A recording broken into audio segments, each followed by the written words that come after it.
Welcome to your 11th tutorial on beginning HTML. So, we talked about the form element tag in the last video, which is right here. This tag acts as a container to put in whatever input fields we want. The input field we made in the last video was a one-line text box, which is formed by the input element tag and by declaring the type as text. This gives us a one-line text box.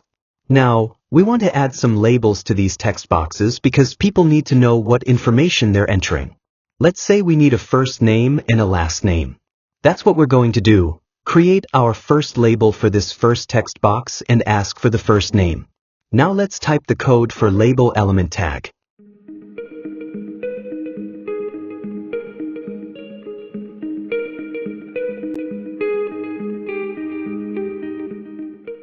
Here's the label element. That's how we declare a label.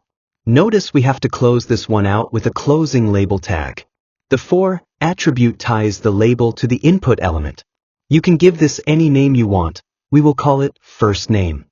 We also need to create another attribute in our input element, which is the ID attribute.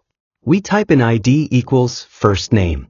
The name right here has to match the for attribute.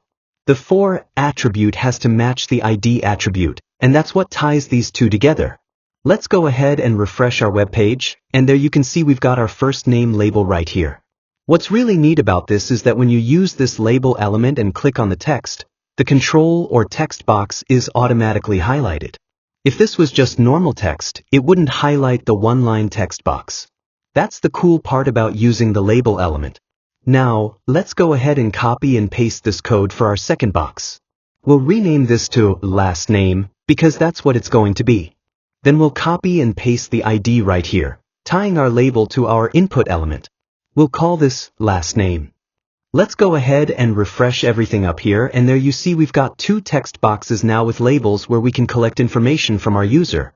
This will be submitted to a server where we will process that data. If we click on the text, it highlights the text box. That's a nice attribute of the label element. Okay, that's going to do it for this video. I will see you guys in the next video where we'll look at a multi-line text box.